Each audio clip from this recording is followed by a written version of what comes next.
If you're having suicidal thoughts or feelings or feel like you have no hope, please call 988. There, you can talk to someone who not only cares about your story, but cares about you. Please reach out today. Thomas P. Murphy once said, "Minutes are worth more than money. Spend them wisely." At Minutes Wisely, we take that to heart. Our mission is to decrease veteran suicide by providing life-changing experiences for veterans, first responders, and Gold Star families. We believe that we can make a lasting impact by rekindling a sense of purpose and fostering community through sponsored tickets to sporting events. These experiences are not just about the game, they're about the moments that can change lives. A simple sporting event can boost joy and instill a sense of renewed hope and purpose for those who have served. Join us in making a difference, become a moment maker, and empower a veteran with rediscovered hope. Visit minuteswisely.com for more information and to get involved. Together, we can make every moment count.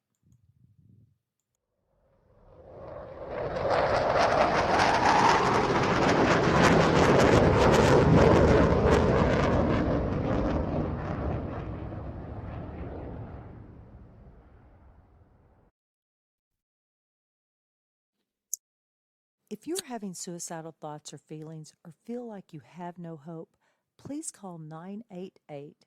There, you can talk to someone who not only cares about your story, but cares about you. Please reach out today. Thomas P. Murphy once said, "Minutes are worth more than money. Spend them wisely." At Minutes Wisely, we take that to heart.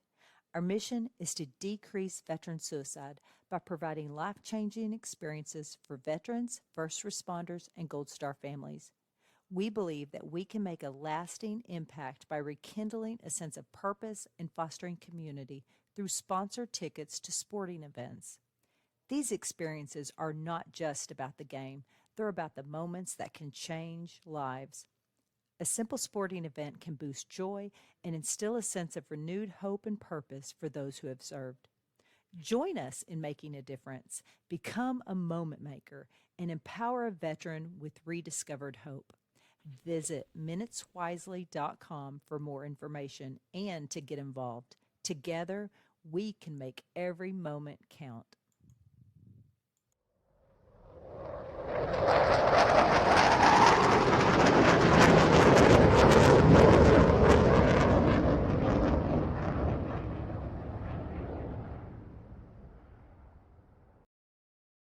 That Nice. that flyover was for our Air Force guests. Yes, it was. Aim Oh. high, baby. Aim Yeah. high. Well, welcome back to another episode of TSP. We have been away for a couple of weeks. Why? Why have we been away, Fleek? I was thrown a curveball, and I had to have a little surgery. Cancer got me, so I'm fighting back. And he beat it. He fucking beat it. I'm on the right track. You know, I can't really say yes here or there, but I'm definitely on the right track. My surgeon thinks we're in a good position. And the cancer, I had two tumors. Tumors. It's a big word. Yes, it is. On my prostate, and when they took it out, Oh, God. the tumors were contained not only on the prostate but internal. So my surgeon / urologist says we're in an excellent position. I still will have to be monitored for the rest of my life. They don't go in my butthole. They went. I'm like, They didn't milk your prostate, Fleek? oh, they took it out. Ooh, God. If you want, I can send it to you. I would love to see those pictures, man. I really would. Seriously, I would. But it's been a rough couple of weeks. Tomorrow will mark 2 weeks since my surgery. Every day I get a little bit stronger. Last week I tried to do a podcast, one of my other podcasts, and I was gray, and it didn't go very well. But What, the nosebleed? so I have 3 podcasts now. This one, the Hopecast, and Nosebleeds. I've not done the Nosebleeds yet either. That one's on hold. But we're ramping back up. And this podcast spawned Minutes Wisely, which is a nonprofit where we send veterans and first responders and Gold Star family members to awesome events. And 2025, to be honest with you, was going to be my breakout year for the nonprofit. I had a lot of momentum going. But back in December, when the doctor told me that I had cancer, I put a pause on everything. I haven't even been meeting with the board or anything, so I had to put a halt to everything. So it kind of ruined my fundraising. I had to cancel a couple fundraising events, and so I feel like you miss 3 or 4 months of fundraising, man. It really puts you back like a year or two. I feel it's been rough, but I'm gonna ramp back up here. I'm out of work for the month of May, so I'm not going to do anything with the podcast either the month of May or the nonprofit the month of May. My number one goal is to get healthy. I have to, if I can't take care of myself, I can't take care of anybody else, right? So Exactly. my number one goal is to get healthy, and then I'll be back out there saving veterans' lives. Well, dude, we'll be back. We have like 5 podcasts to do. Like after Jeff, we've got so you better be ready for those, man. I kept bumping them, man. So plus, I think we got a couple more that because the one guy we were supposed to do a night or two ago, I don't think he rescheduled the Navy SEAL. No, he hasn't yet. I did tell him to do that. Yes. What's his name? Tommy Richardson or something like that. I think he was SEAL Team 4. He's I don't know.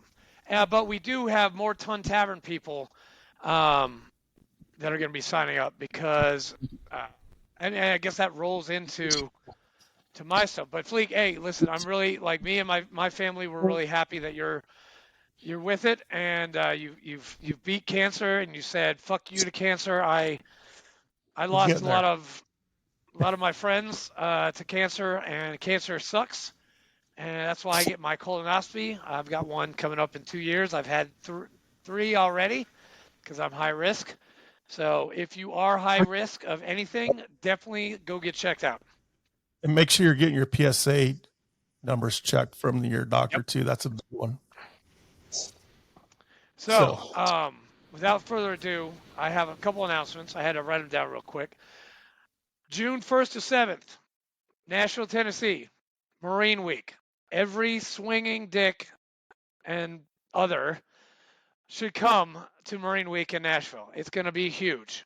I'm going to be in uniform the first 6 days. We have a table with the United States Marine Corps Reserve Association. Come down and see me. June 7th and 8th, the Great Tennessee Air Show in Smyrna, Tennessee. We will be selling ice cream and water. And watching the Blue Angels, percentage of that goes to Ton Tavern.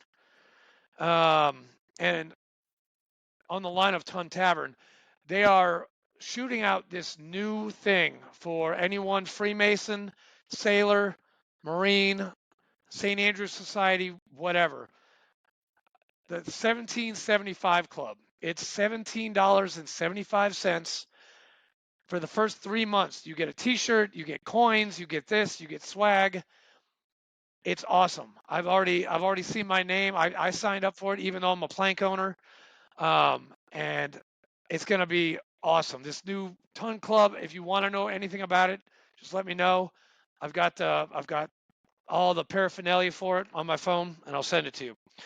And June 28th to July 1st, Minutes Wisely is sending 2 lucky veterans, Jake Neesmith and Eric Gam, both whom I went to boot camp with.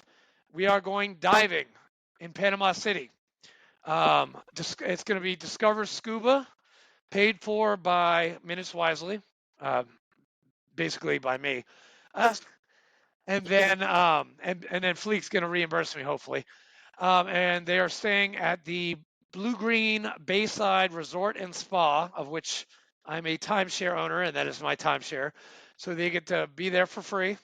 And then we go get to dive for 4 days. So it's going to be a lot of fun. And we're going to take lots of pictures.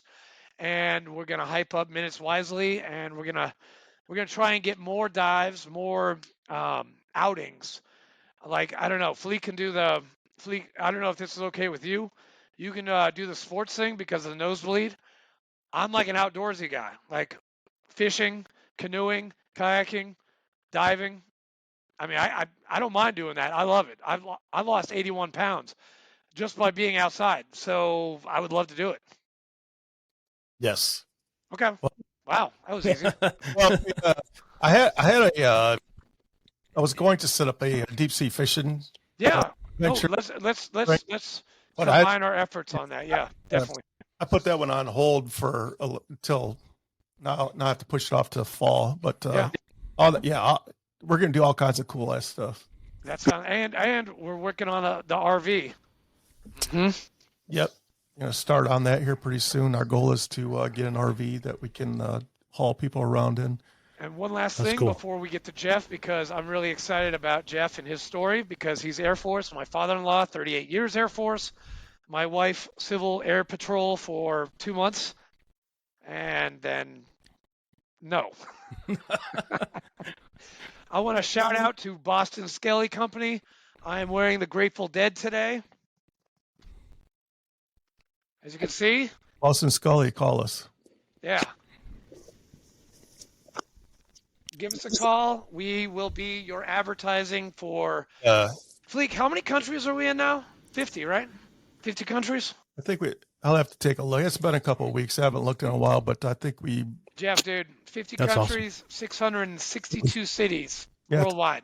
I think we even went up in the cities too. So And the number one or number two? Number one, right? Is Germany still?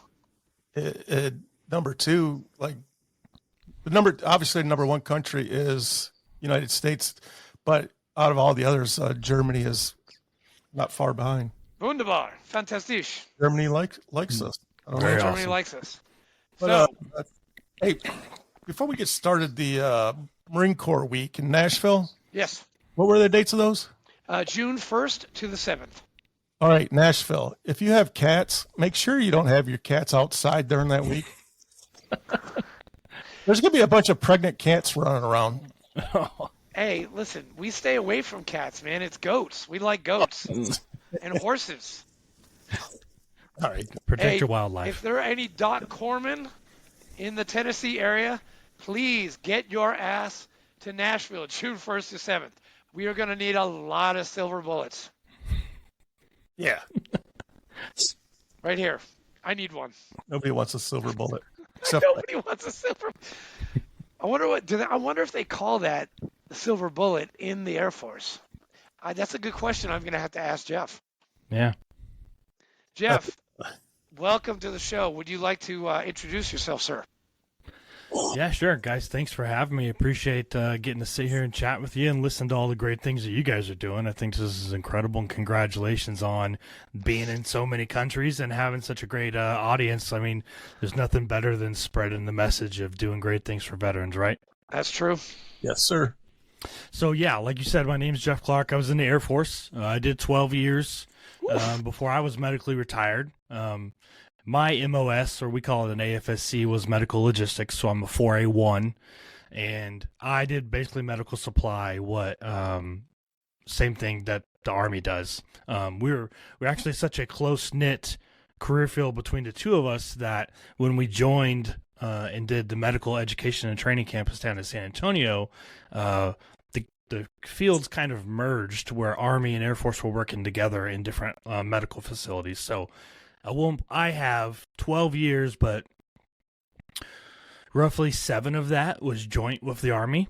So I have a lot of time spent with the Army, working with them in hospitals and stuff. So I really enjoyed that. The Air Force was great to me, but they broke my shoulder and they broke my back. Damn. Loading cargo and supporting the wars. That 12 years into it, I couldn't do it anymore. I physically couldn't run without just doubling over in pain and having to take several days off, and it just caught up to me, and it medically retired me. So I did 12 years. I was an instructor. Like I said, worked with the Army for quite a bit of time. I did some pretty cool stuff. But then when I retired, I went back and I became a civilian.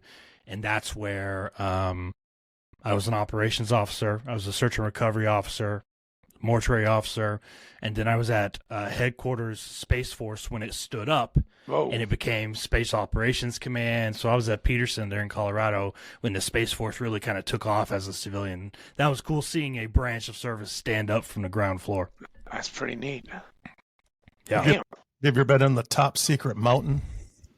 No, but I had a badge for access to it. But I never had a need to go there. So it was like, yeah, they were like, hey, you have access, but like you have to have a need to go there. You can't just roll up to the gate and be like, hey, I got a badge, let me in, I'm gonna hang out. Like, nah, it didn't work like that. But I had access. Dude, so you had TSC, like the full, like the top? No, I just had access to the facility, so I had Okay. the badge that got me in the door. Jesus. Now, what they would trust me with after that, I don't know. Probably not a whole lot. But yeah, I had the badge that got me in the door. Damn, man. Yeah. Now, Jeff, where are you from? I'm from Oklahoma, so I was born and raised here.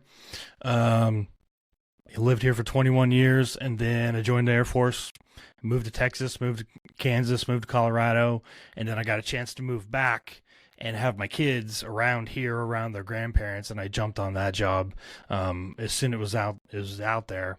And we've kind of been here ever since, except for my stint in Colorado as a civilian at Space Command, and then we came back. And now my wife's got a dermatology practice, and we just bought a farm and all this fun stuff. Oh yeah, that's what I'm Nice. talking about.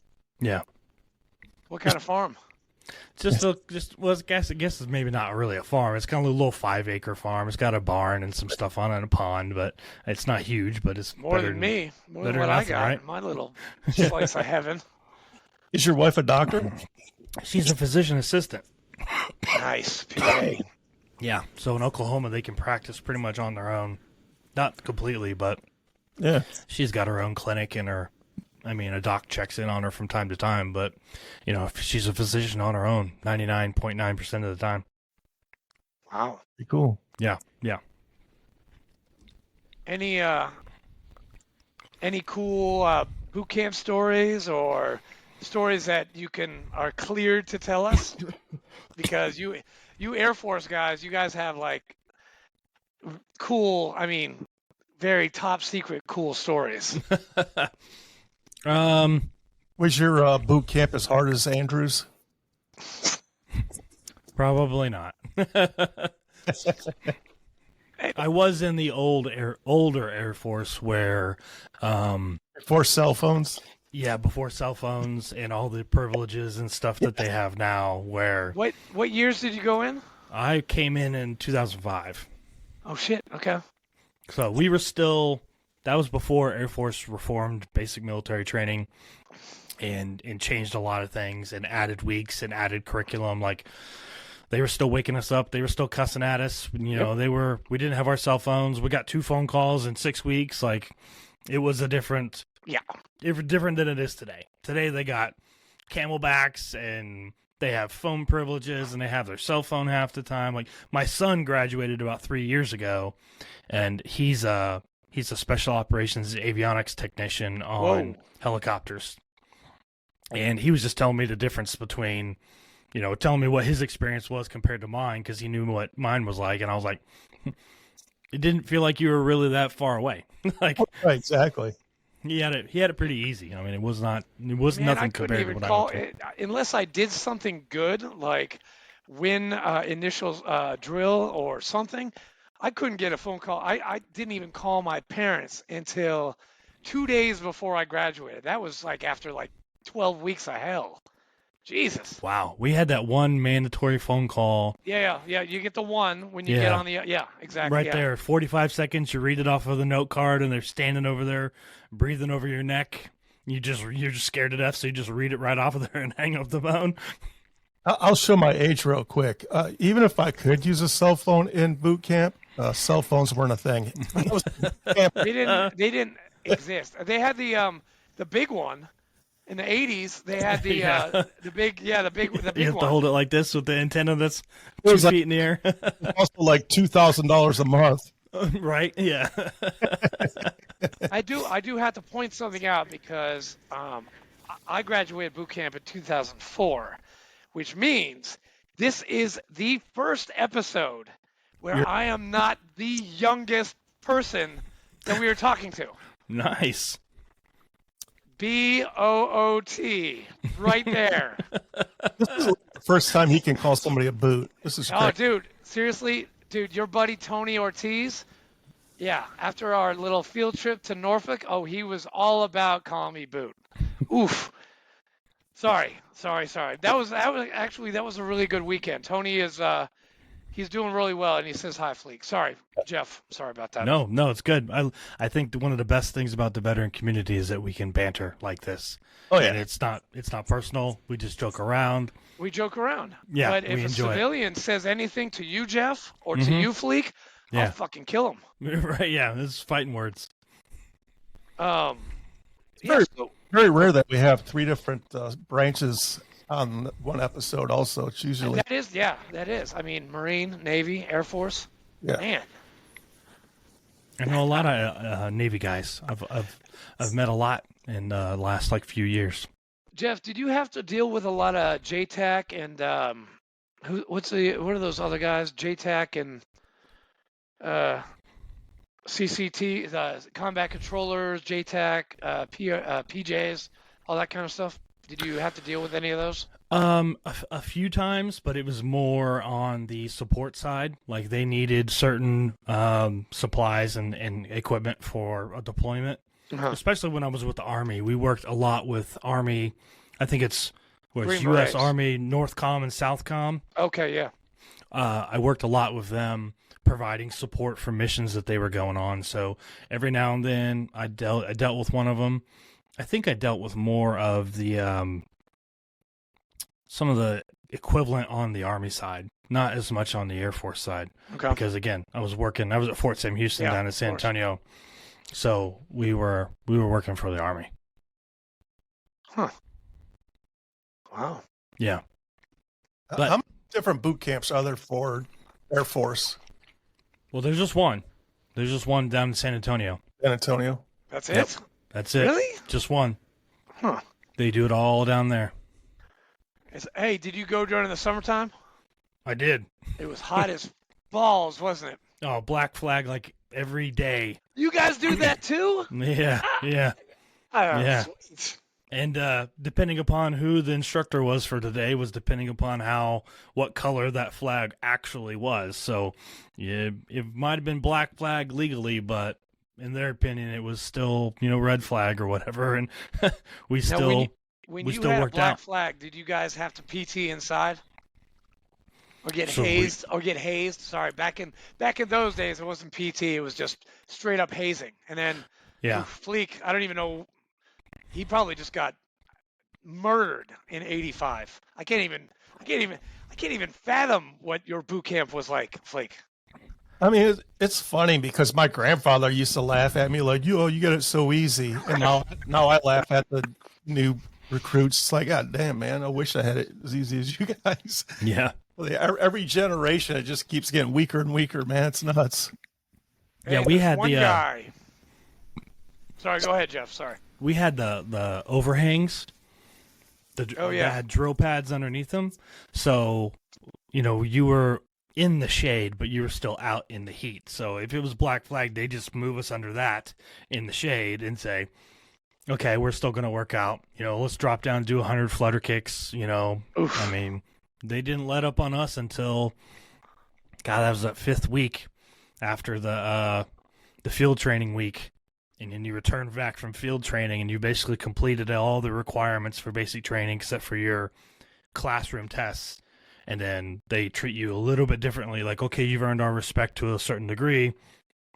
And they ease up just a tad. And I say that, Yeah. very loosely. But That's the same thing with Marines. They by week 11, they're talking to you like a normal person, sort of. yeah, You still have to obviously have respect, but they aren't screaming, they aren't yelling. That was the first month. That was hell on earth. Yeah. Well, the Marines they're a different sort, man. They have 12 weeks The Air Force had 6, the Navy and Army, 9. we had 8. Don't you guys have 9 or 8 or something like that? I did 9 only because the first week I was waiting for the rest of the group to show up. So To pick up. yeah. So, but technically it was 8 weeks. So Damn. Yeah, it's a Yeah. long time. Jeff, what do you get into nowadays? Like, what are you doing?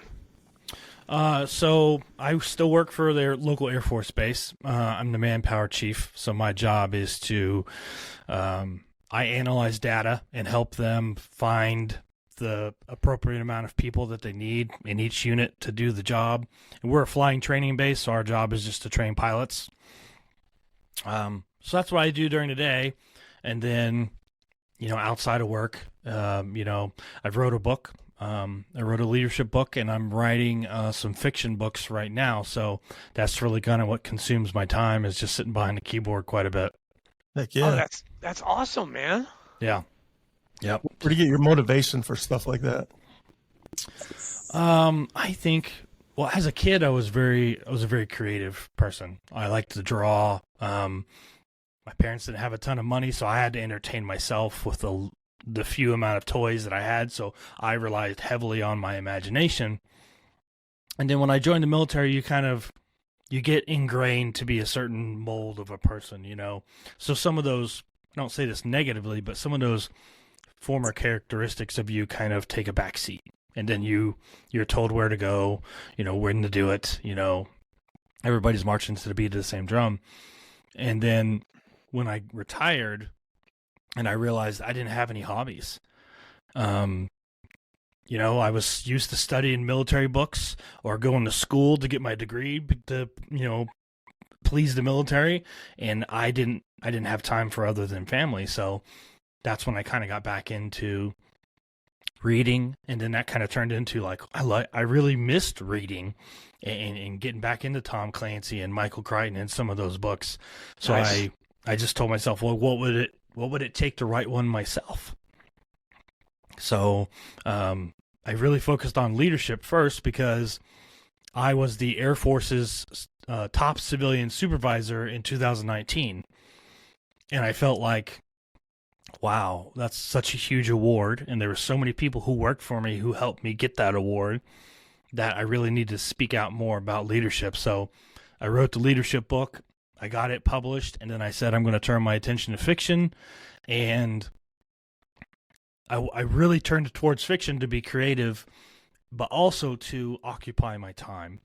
And I met a lot of veterans who were struggling with PTSD and struggling with anxiety. And then I realized I had some post-service anxiety kind of problems that were tied to, being a different person, and not wearing camouflage anymore and all those things that we sometimes don't talk about as service members. And I realized for myself, I wasn't doing anything for myself. And just like we said earlier, Yeah. we got to take care of ourselves before we take care of other people. And I realized quickly that I was not doing that.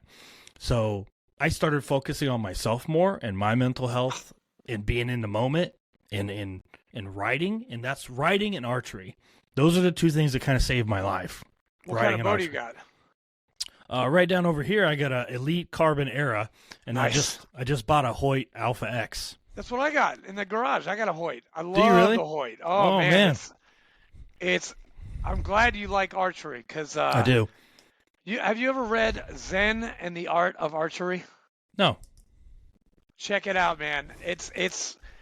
I read it in high school, but still the Zen stuff and archery and those guys, man, they created how to properly. Yeah. I mean, Yeah. Archery was that's awesome. huge. It Yeah. going to Total Archery Challenge, being around a bunch of other veterans, out there just losing arrows and having fun. Total game changer. Oh, And yeah. then a friend of mine runs he's doing a new kind of archery challenge up in Colorado called Valor Archery Challenge that I'm going to check out later this year. And there's a couple other events that I really, really want to go to and just go out there and sling some arrows with some fellow veterans and just do like what we're doing right here, just talking and chatting, Yeah. shooting shit, and just just being together, because it's those moments like that you just kind of look back on and go, man, I should do this more, because you're not alone. Did you ever do it competitively? No, I'm not that good. I can't take it that seriously. Do you have a sight on your Hoyt? Mm-hmm. You do. Yep. With the 3 little colors, the green, the yellow, and the red. No, I just do a single pin. I found just do that single. Okay. just the single pin helps me focus a lot better. I shoot better with it like that. Fleek, we might have to incorporate archery into our healing, and maybe Jeff can help us out with that. Oh, absolutely. Yeah. Absolutely. I used to be into archery. I used to bow hunt when I was younger. Oh, yeah. Up in the Uper, up in In the UP, yes. Yeah.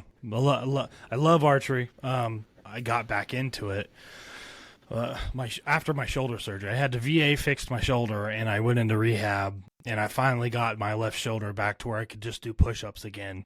Just a handful of push-ups, and I worked my way up to doing 100 a day, and then that's when I was like, okay, I ditched the crossbow, and I started picking up a bow again and trying to draw it back, and it was...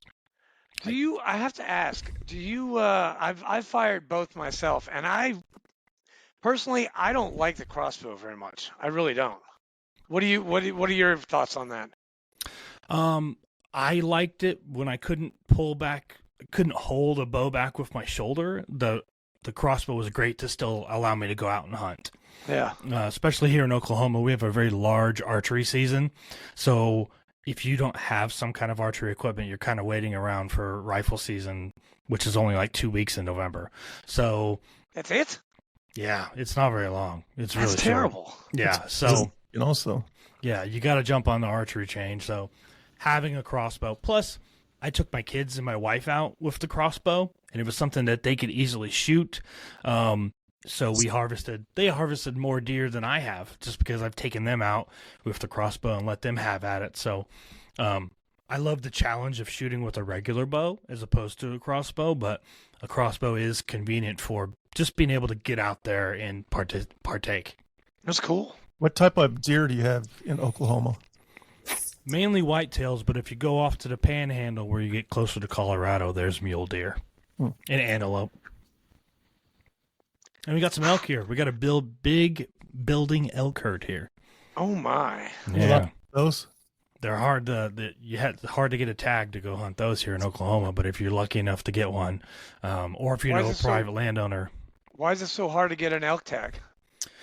That's how they manage the herd. That's how they've kind of built up the herd, is by not allowing a lot of hunting. So then the herd grows, and then they kind of are a little more selective. But now we have, out east, closer to Arkansas, we have massive herds, thousands and thousands of elk. And then they're starting to grow even bigger over towards the west by the Texas panhandle, and they're kind of that huge herd flowing in and out of Texas. So we even have bear hunting here. Oklahoma is very, it's flat in some parts, and we got some deep terrain down in the south that is elk and bear country. So Oklahoma's it's a beautiful state. It's a great place to hunt. I encourage people to come here because we don't got just big deer. We got a lot of other animals you can partake in. I did go to Oklahoma once for some kind of convention. It was a casino by a lake. What's the capital of Oklahoma? Oklahoma City, right? Yep. Yeah, it was there. It was Dallas. Huh? Just north of Dallas. I mean, Dallas, Texas is not that far from Oklahoma. Yeah, from the border, it's probably 2 hours. From Oklahoma City, it's closer to... They used to drive. I used to have an office in Dallas, and my friends used to drive to somewhere in Oklahoma to go to the casino because there's no casinos in Texas. It was beautiful. I mean, Oklahoma is a very beautiful country. Yeah. Yeah, we got a big casino right over the border. I think it's called the WinStar or something like that. That's one of the biggest casinos exactly in the States. Where I was with it's huge. An organization that we talked about earlier today. Yeah. I was there, and Oklahoma, I just had never been to Oklahoma, and I was kind of amazed. It was beautiful land. You're lucky to be there, man. I know. I love it. Do you know Blake Shelton? I don't know him, but I've met him. Garth Brooks? I haven't met Garth Brooks, but I've seen him in concert a couple times. I met him. Did you? Nice. Yeah, I did. But he's an Oklahoma boy too, right? Yeah, I don't know. Yep, Garth from Oklahoma, Reba McEntire. Reba, I haven't met her yet. Yeah, there's a bunch of people. You know Brad Pitts from Oklahoma? I heard, yes, I heard a rumor that he was. I just watched Ocean's 13. That's funny that you just mentioned Brad Pitt. Yeah. Because I just watched that yesterday. Yep, he's from Oklahoma. Yeah, a lot of people are that you wouldn't guess. Well, Jeff, if you ever make it to Tennessee, man, we got this culling season up in the mountain in Sewanee, and we get the good to go to shoot as many deer as we possibly can. Yeah, nice. And so it's like an hour like south of me and Fleek. Fleek lives like 11 miles from me. So like you go 62 miles south, boom. The culling in November, it's on, man, if you want to come. Okay. I might take you up on that. You better, because Fleek and I will take you out. We'll take you out to dinner. We'll show you a good time. Hey. We might even take you to Nashville if Fleek will go down there. Too many people. It is. It's getting a little crazy. Yeah. I was in Nashville last year for You didn't For call what?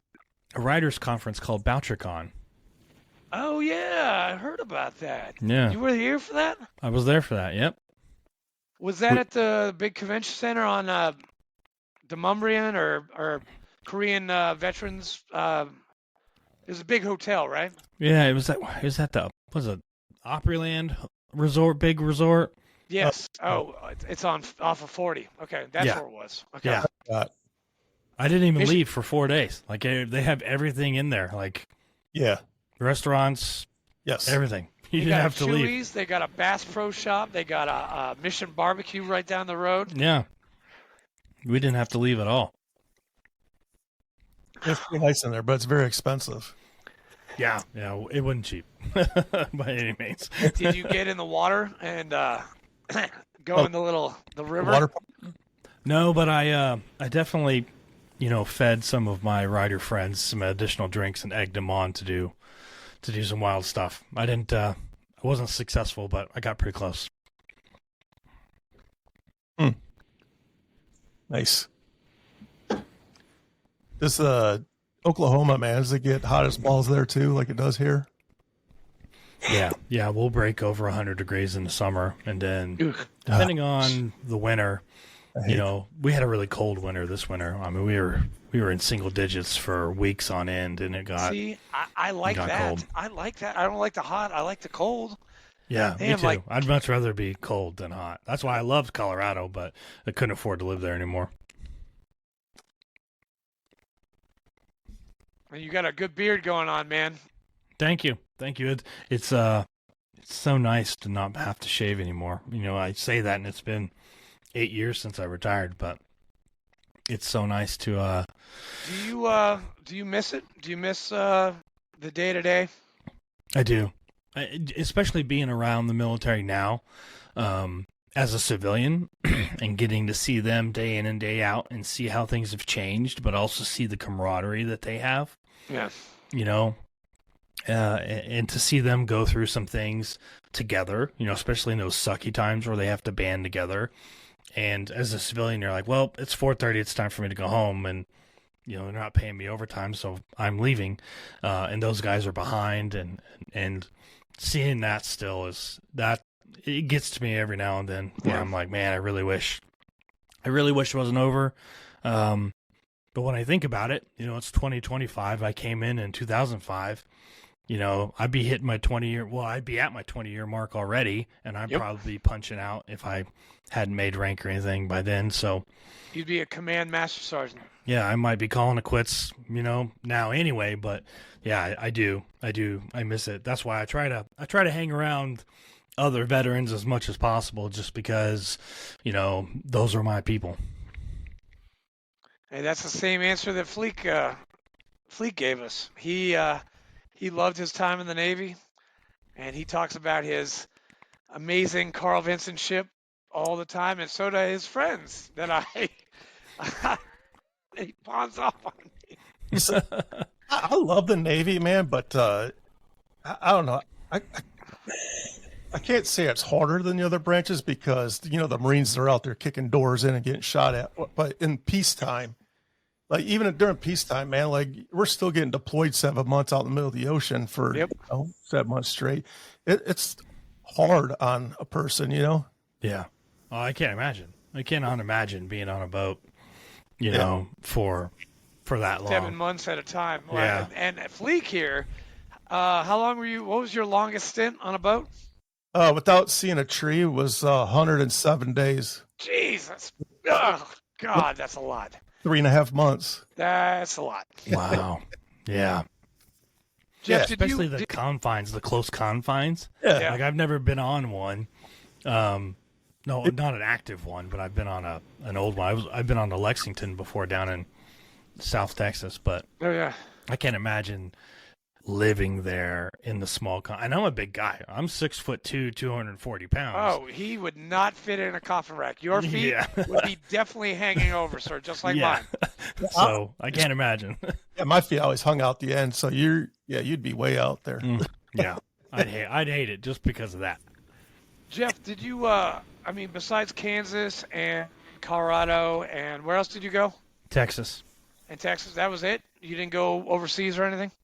No, I was trying to go overseas, and I didn't know the way the assignment cycle worked in the Air Force, or else I would have maybe chosen something different. But I eventually accepted a special duty and went and taught at the tech school at the schoolhouse. And I did that for a handful of years. And then when I was with the Army, I was tasked at Iraq and Afghanistan. And it just seemed like every time I ramped up and I was ready to go, because of OPSEC, they were killing orders and kind of keeping everybody guessing on who was actually going to leave. So the closest I ever got to going somewhere was I was on a special medical team that deployed within 72 hours. And do you remember the Ebola scare down in Dallas years back? Yeah. That my team was the team that was going to go there and deploy to Dallas and set up a mobile hospital wearing the white suits just like you see in the movie and everything. We were on the plane, on the tarmac, taxiing with all the gear ready to go when FEMA and the president called it off. Jeez. Yeah. So, usually you have to go to like Europe or something for a year. You didn't have to do none of that. I was supposed to, coming off of my special duty as an instructor, I was hot for Korea, and I was literally saying, I'll go, tell me when. And it was like the machine of my career field just was not hearing me out. And I was talking to my boss, I was talking to my commander, and I was like, I'm not trying to dodge anything. I want to go. Tell me when and where, and it's a done deal. And it was like they were just kind of kicking the can down the road, and it was like, well, I'm waiting. I'm not going to wait for too long for an assignment before I'm going to pull the trigger on something if it comes across my plate. And that's when I had the chance to move back here to Oklahoma, and I jumped on it because I was like, well, worst case, I go to Oklahoma, my wife and kids are around family, and they tasked me to go anyway, and then they're back home. So that's what I did. I just pulled the trigger on that. Yeah. I know a lot of Air Force people go to Alaska too, and I think that'd be cool for a minute, but I wouldn't want to spend a year in Alaska. Well, and you want to go to Elmendorf. You don't want to go to Eielson. Eielson's further north in the middle of Alaska. Yeah, and it's not a big base. It's not very big at all. Elmendorf at least is a joint base. It's got Army stuff on it. It's got Air Force stuff on it. It's by the coast. It's not nearly as bad as Eielson is. Eielson's tough. I knew a guy that was stationed up there, and he was like, you got to have a snow to get in and out of your driveway. You got to buy oil to burn in the middle of the winter just in case the power goes out. Like he was telling me, you got to survive up there. Yeah, that ain't for me, man. Right? Yeah, I'd go do it for a little while, but not in a long time. I would love to go salmon fishing. Have salmon back door and stuff. Dude, the king salmon, man, that tastes good. Yeah, that would be fun. Yeah, I couldn't imagine freaking ripping lips up there, man. That'd be freaking awesome. Mm-hmm. Damn. This has been very interesting, man. You've had a very good career. Did the VA, when you retired, You medically retired, correct? Yeah, right. Did they take good care of you? Yeah, so I had to go to all my VA stuff before I even got out. So I had my rating, I had my list of, disabilities and all that before I even walked out the door. So all I had to do was fight for those things that they gave you a 0% for. So I walked out the door at 60%. So I just had to fight for that other 40 and getting some of those other things done. And it actually, and I'll say this so that other people hear it, I got to 100% and I got other things that I needed to get on my record because I talked to other veterans and I asked them for help. And they reached out to me and said, here's how you get certain things documented. And here's the paperwork that you need to do. And here's some of kind of the tips and the tricks to get those ratings that you're owed. Because I had things on my record that I got 0% for. And then I had things that weren't on my record at all that should have been. So I didn't have any problems with the VA, but again, I leaned on a lot of other veterans to help me out to get me there. And that's something I've always tried to kind of pay forward when people come across me and say, yeah, I'm struggling with this and that. It's like, okay, let me bend your ear for a minute and see what's going on. Because I didn't have a ton of problems. I still don't to this day. I'm very, very fortunate. We have a great clinic here in town. They just rebuilt it and completely renovated it and expanded it, and it hasn't been touched by any of the VA cuts, and there's some good quality docs there who actually give a shit, some nurses who really care. Yeah. It helps that they're also in the same building as my wife, so they've kind of gotten to know my wife's office, so they know me through her. But, yeah, I've been very fortunate. I haven't had problems with the VA. Are you 100% TMP, if you don't mind me? Yep. So you're done. Like Done. you get a like me, you get a set rate. That's it. You're not getting any more, you're not getting any less. Right. Yeah, I'm done. Okay. Yep. Fleek is he's on the move for that one. I'm working on it. Yeah. I just had a CMP exam yesterday. You did? Yes. Good for you, man. You Yeah. didn't tell me that. I haven't seen you till just now. You talked to me today. I know. You called me an hour ago. You're like, hey, we got a podcast. I'm like, it wasn't at 5:00. I was waiting for an email. I thought it was I thought our podcast was at 5. I didn't look at my calendar closely. Sorry. I was actually going to call you yesterday morning and get some pointers from you, but then, life happens. Well, for anybody out there, if you're having trouble with your VA rating, you need to talk to Barry Law in Nebraska. Richard Fleek down there, he called them up, and they got a lot of really, really good veteran advocates, lawyers that are accredited.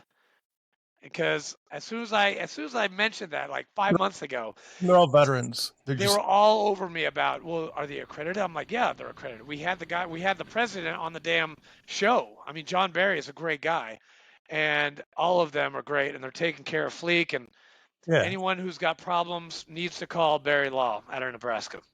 John Barry's father's when it started the practice, and he was a veteran. John Barry's a veteran. They're all veterans in there. So, yeah.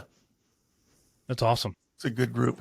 Yeah, you almost need somebody in your corner to kind of get some of that stuff. You need a support system. You do. Yeah. I didn't have one when I got out. I had to do all this shit on my own. I was stubborn as hell, and now I'm not. Now if I need help, I'll call Fleek up, or I'll call any of my guys and be like, hey, I need help. And I don't know. What you said, you definitely need to lean on your fellow veterans and your friends, your comrades, and ask them, hey, have you been through this? And if you have, can you help me go through it? Yeah. Nobody knows the transition better than people who have already done it before you. So don't be shy about asking questions, reaching out. That's something I found out during COVID was like people on LinkedIn. I would hit up people on LinkedIn and they would just be so open about information. Like, what do you need?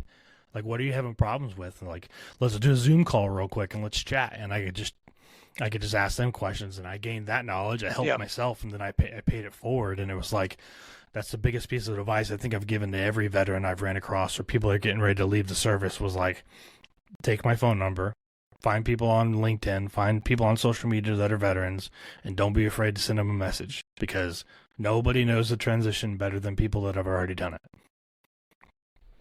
Are you on LinkedIn, Jeff? Yeah. Yep, I am. Good. I will look you up right now.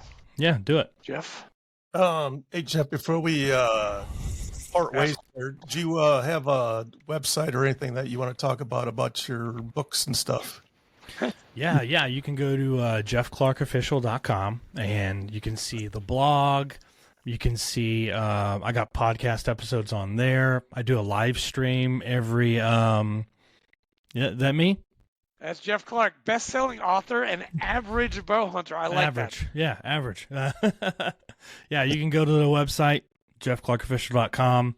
I got a blog. I got some podcast stuff on there. I do a live stream every Monday night, almost every Monday night. Oh, dude, it's tight, man. Yeah. Live stream about.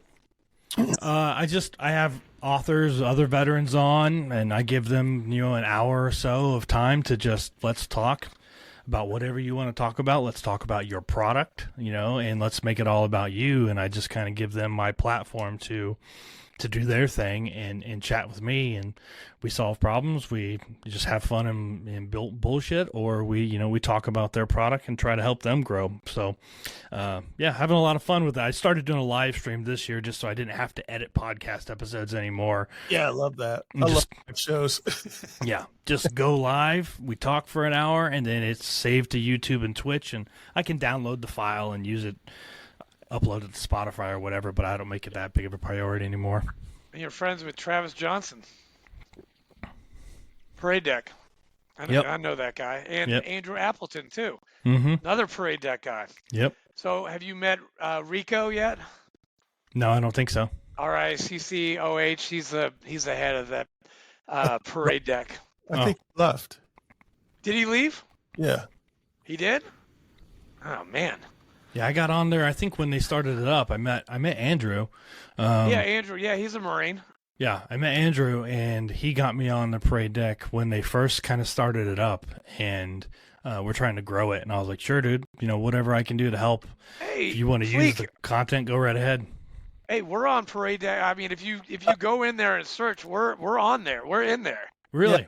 Yeah, we are. I stopped posting there because it was too convoluted. But if you go in there, I looked it up. I mean, I did see our podcast. We're in there, but it's not as easy as like posting to like Facebook or LinkedIn or Instagram or something. Yeah. Yeah. They need to. We might get a phone call about that though. Yeah, I'd be more than happy to get back into it, but I need I got way too much stuff on my plate. Shit. You have 3 podcasts and you're beating cancer. You need to just chill. Yeah. Yeah. So Jeff, we're at the moment where I ask you pick a number 1 through 10, not 7. So any of those numbers except for 7. Sorry. The reason why 7 is because everybody and their mother has picked 7, like 7 episodes in a row. Yeah. The interviewee picked 7. We're like, okay, can we get another question, please? Seriously. Yeah, it's crazy. Let's go with 4. Ooh, we haven't heard 4 in a while. All right, here it is, number 4. Can you tell us about a time when you witnessed extraordinary courage or camaraderie among your comrades? Yeah, I think it was probably when I was joint with the Army, and we had an Army staff sergeant, E6, and he was just one of those kind of toxic guys. He was a toxic leader, had an ego about himself, and I saw a young private stand up to him one day, respectfully, but stood up to him one day, and it really, I gained a lot of respect for that private, because in his eyes, he was still a man. He was still a human being. You still have to talk to people with a certain level of respect, even if you're much higher ranking than them, because people are still people, right? Yeah. So I saw him stand up to the staff sergeant one day, and he basically just said, I understand you. I respect your rank, but I'm still a human being, and you're not going to talk to me, and you're not going to talk to any of these other people like that. And that was just kind of the bottom line. Now, he got ripped to pieces for doing it. But, you know, he stood up for what he felt like he was worth. And he was an excellent troop. I mean, excellent troop. And I just thought that was really brave and bold, because sometimes I think in the military you get told to shut up and color, and you forget who you are, and you forget that you are a human being, and that could go toxically to your head and be really, really bad. And that's why we have suicide problems and things like that, because we can be the military, but there's got to be a point in time where we stop and remember that we're all human beings. And we have to take care of each other in order to perform at the highest of levels and be the biggest and best fighting force on the planet. So I thought that was something that I thought was really, really bold and brave of him to do. That's pretty cool, man. Yeah. I tried that once with a gunny, and I got my ass kicked. Yeah. Well, I've never done it before. Oh, gunny scroggers did not like me standing up for myself. Oof. I was in the sand pit for like 3 hours. Yeah, you earned it. Oh, I definitely, I made myself a sugar cookie. It was awesome. Hey, Andrew, I looked up the stats, by the way. We bumped up. We are in 53 countries now. Wow. 675 cities. Wow. Congrats, gentlemen. That's awesome. Frankfurt, Germany is still number 2 city, and Germany is the number 2 country. So, What about Israel? Are they all? Israel's all the way down there at the bottom, right? yeah, I haven't heard from our friend from Israel in a long time. Jeff, we interviewed. This was really cool because he was Israeli Air Force, Yeah. and we did the podcast. It was like 2:00 in the morning for him, and it's like right now for us. And he went on and on. It was a great interview, but I'm like, how can you function? It's like 2 a.m. Like I would be dead. I mean, I'm not 18 anymore. Like 2:00 was great when I was 18. Yeah. Now I'm in bed by if I'm not in bed by 9:30, I am having a rough day the next day. Mm-hmm. Same. Hey, one person from the Russian Federation is listening. Oh, shit. I wonder if he's got a VPN, man, because I'm pretty sure his country does not want him listening to Americans. Privyet. Yeah, exactly. Tovarish. Tovarish, which means comrade in Russian, by the way. All right, well, Jeff, thanks for joining us. Dude, you have been. This has been a great podcast for the first time we've been back in like 2 weeks, 3 weeks, something like that. Thanks for having me, guys. Appreciate it. Yeah, probably 3 weeks. Surgery was 2 weeks ago, so. Okay. Well, yeah, Jeff, you were great, man. You did awesome. Yeah, thanks, guys. Yeah, if we can do something with archery in the future, give me a shout. I will send you my info. If you ever are in Tennessee, you look Fleek and I up. I mean, you have Fleek's email. I'll give you my phone number. You come down to Tennessee and we'll go shoot, man. We'll do. Or you can come here and we'll take you on the 50 cal. That's right up the street.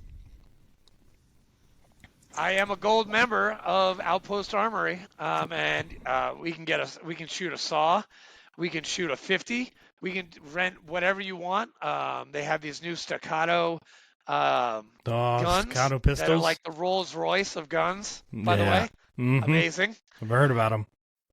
I'm going to too once I get healthy, but right now I am not allowed to shoot a weapon because my insides will rattle out. But it's coming very soon. I will be a member also. Dude, nice. we will go shoot that 50 cal together, man. I will hold you while you shoot it, man, because it's quite the blowback from that 50, man. And nice. Before I pull the trigger, your shoulder is gonna hurt. Yes, I got a ways to go before that. But Jeff, thank you, man. Thank you guys. Night in Oklahoma, and thank you again. Yeah, thank you guys. Appreciate it. Hold on for a second, and let this. Once we stop recording, it's gonna download a little bit. Yeah, we gotta make sure everything gets uploaded. All right, thanks for tuning in, everybody. We will see you next Sunday. See you guys. Peace and love. See you, Jeff.